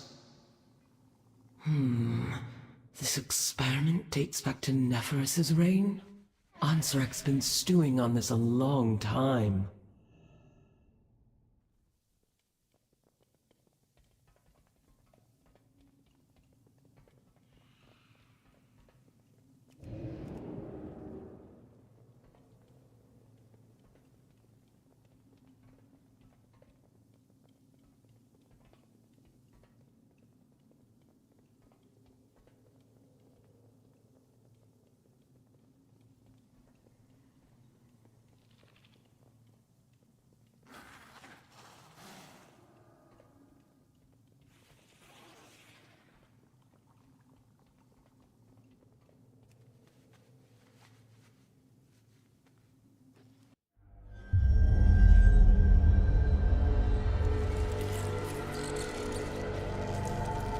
Slender is the strand that guides our destiny, known only by true sacrifice. In our kingdom of Azj-Kahet, no one understood this sacrifice more than Queen Neferis, my mother. I saw this when the Black Empire came to conscript us for their last stand at Nylofa. My mother refused them. For this treachery, your line will sever itself. This kingdom will wither with the waning of your worth. Her strength defined us that day. And in that moment, we felt destined for greatness. But in the years that followed, our greatness was tarnished. Look at them out there. Wretched, starving. I am not immune to our people's suffering. I believe better days will come. Not if you keep failing to seize the moment. What was the point of you freeing our future, only to leave us buried in the past? You comprehend so little. There is much for you to learn before you can be queen. Mother! Mother!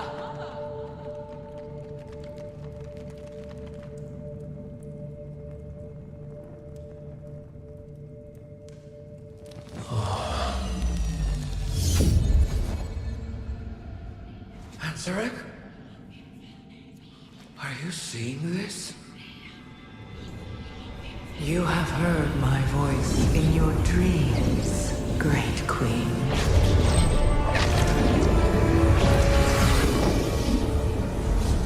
The Harbinger. Yes, of the empire that was. But the old gods are dead. The empire lies in ashes. And a shadow has fallen on your kingdom. But the blood of the old gods can make your people powerful again. Your reign could last for eternity. All you have to do is take my hand. Your words are tempting, but the cost is too great. I would never risk my kingdom for such power. Mother, who are you talking to? Oh, ghosts, dearest. As always, they are my ready counsel. I'm not sorry for what I said. I only want our people to be great once more. Greatness is fleeting. What we must do now is endure. Your time will come, child, but only when you are ready.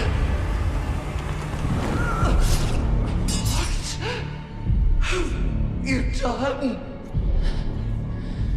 You're not the only one seeing ghosts, Mother. How sad to have a queen so wise, and yet so ignorant to the call of destiny. You. Her name is Zalatath. You had your chance, Mother. With this power, Ashkahet is unbound. We will rise. We will conquer. And together, we will finally claim our destiny. Long live Queen Azrak.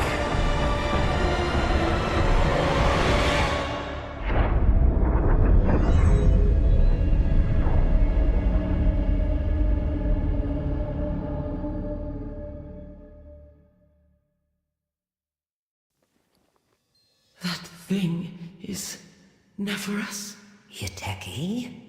We should assess our options. We go to her, now!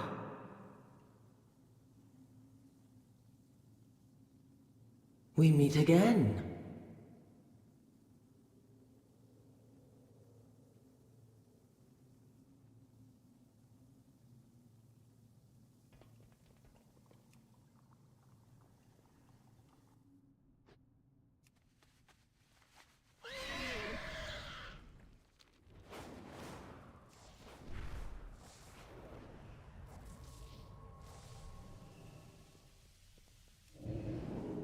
I live my life in the shadows. Look what the weave brought. We should be careful. We don't know what that thing can do. That thing is my queen. I will not leave her chained. Speak. What? Bring me whatever bile they have lying around. I'll melt her chains myself if I have to.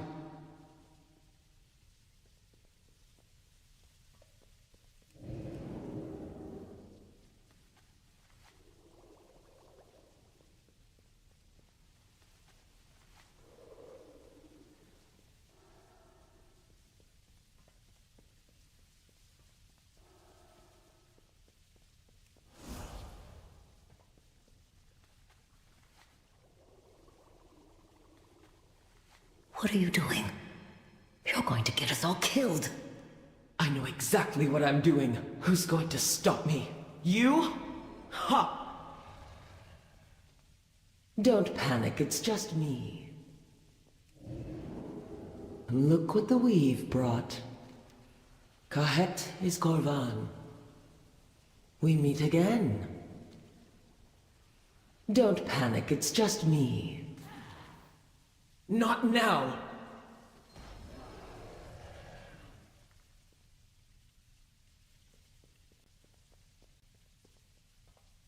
We meet again.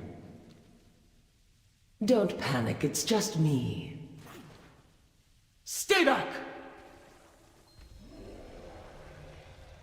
Look what the weave brought.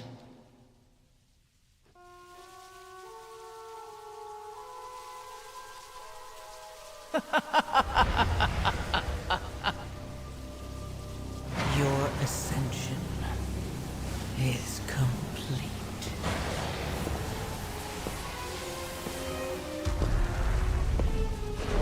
Out! Now!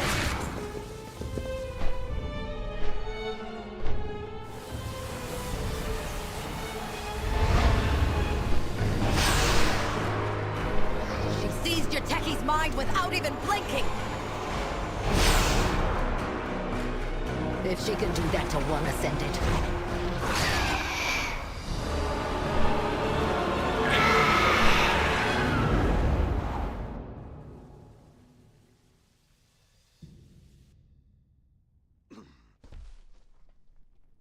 Still in one piece? Good. This is far from over. What is it you ask? Keep your guard up. Yuteki is... not themselves. We need to do something. You stop them. I've got your back.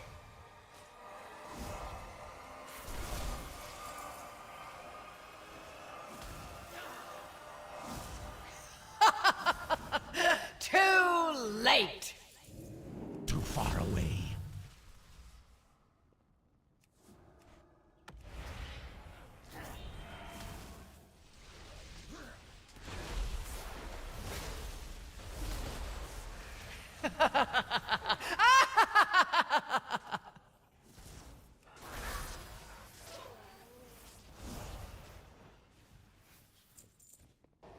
I need to get closer.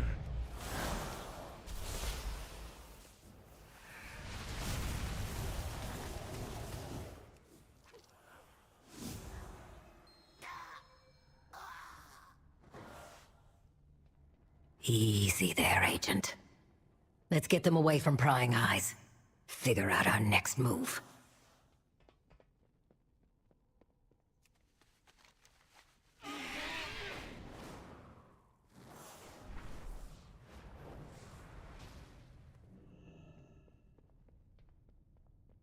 I live my life in the shadow. In all the excitement, I nearly forgot we had a weapons convoy to deal with. Do not linger. Those bombs should give me enough cover to drag Yuteki out of here. Meet me back at the Weaver's lair. We'll figure out what to do with them.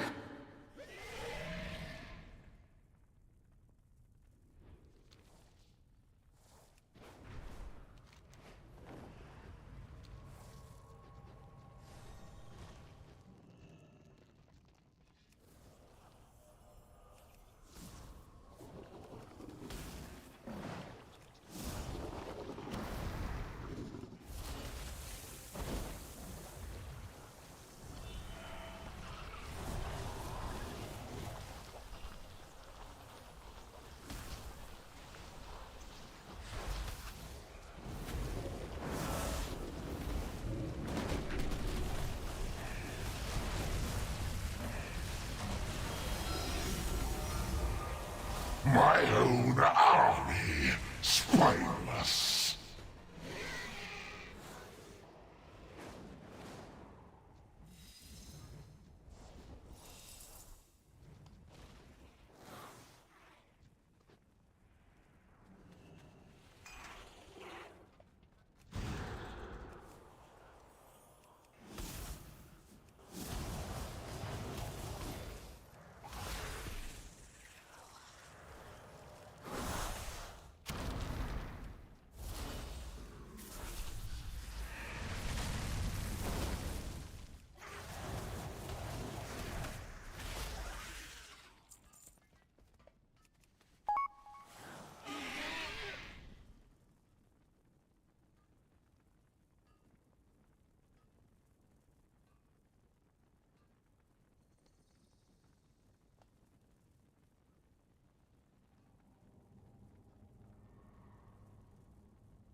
Traitors!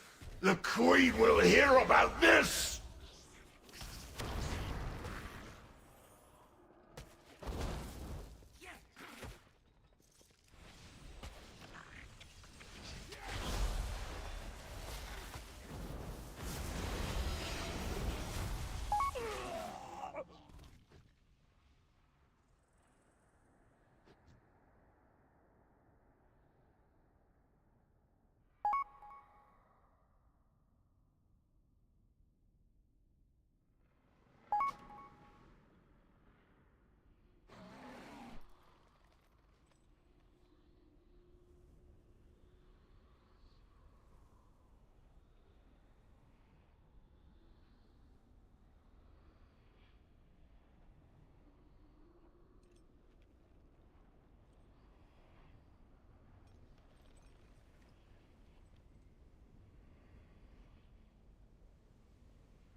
Traitors! The Queen will hear about this!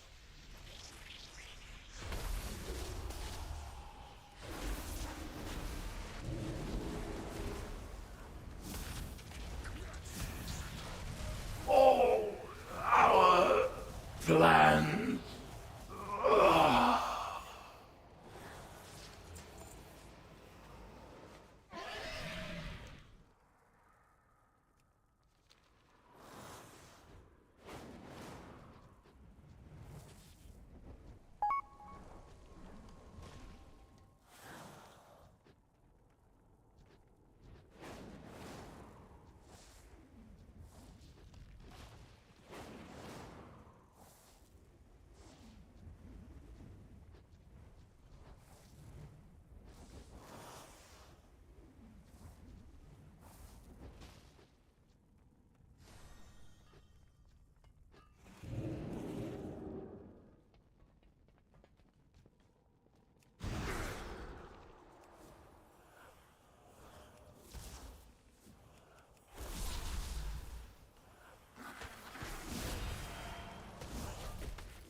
Opportunity's knocking. If you've got the metal, there are valuables waiting to be won.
Looks like there's treasure nearby. And that means treasure hunters. Watch your back.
My blades stay sharp.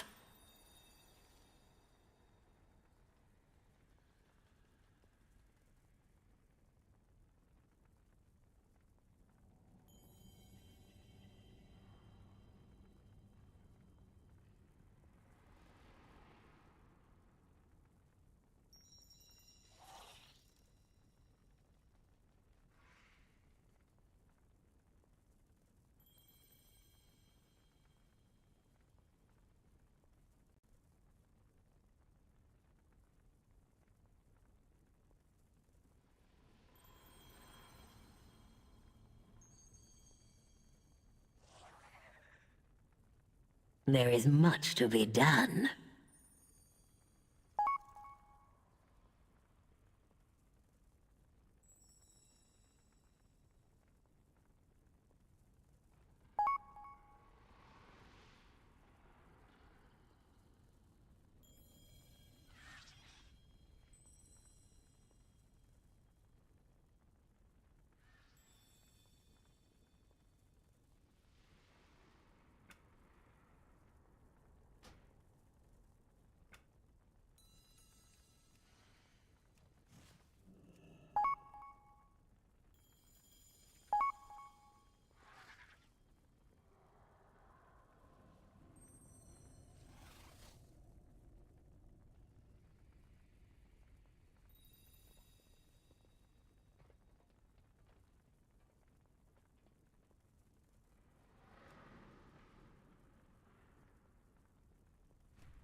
What is it you ask? Keep your guard up. I told her about Yateki and the convoy. You can tell her about everything we found inside the lab. Good luck.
Welcome, little morsel. Nephris?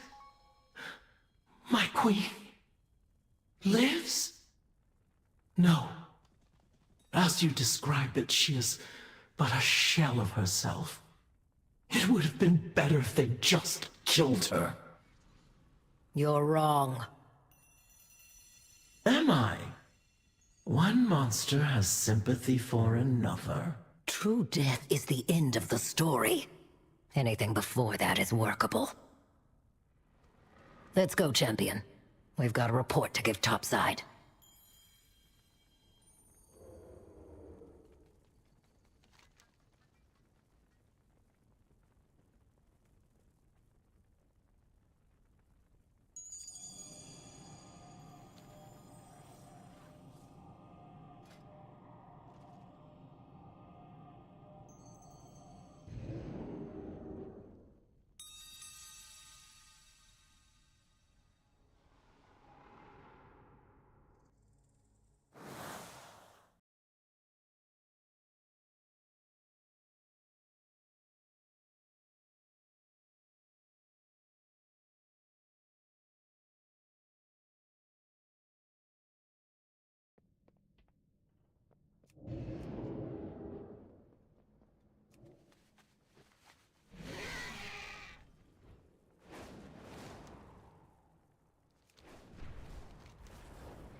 Report, Voss. What's down there? Black blood. They're hauling it up to Hallowfall. And you won't like this. War golems would help even the... Those ascended Nerubians.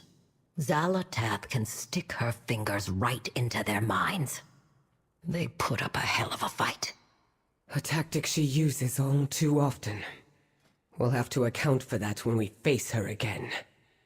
Thank you, Voss.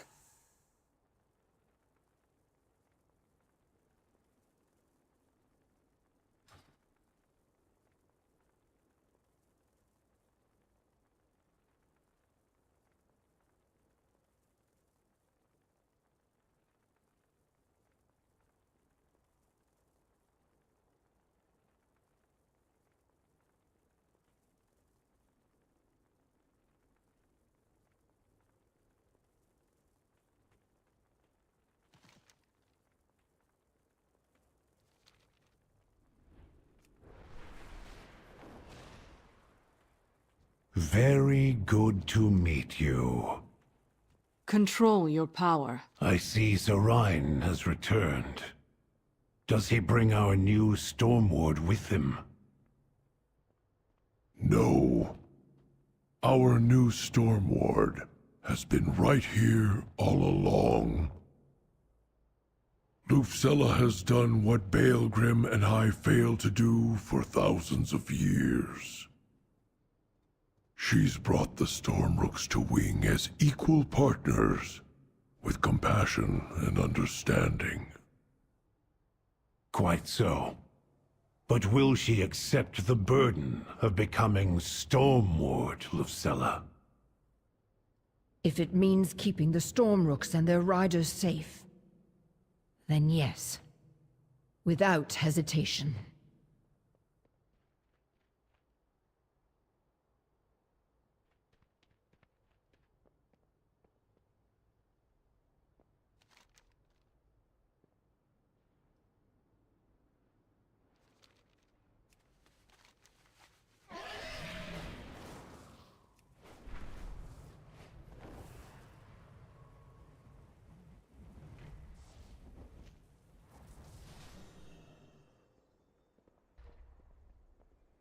It's good fortune seeing you.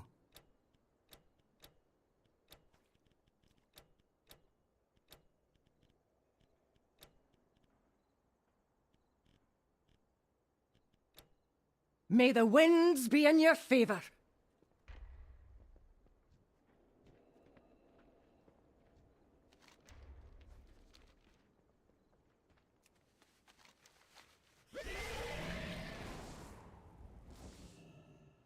We are the Titan's bedrock and foundation.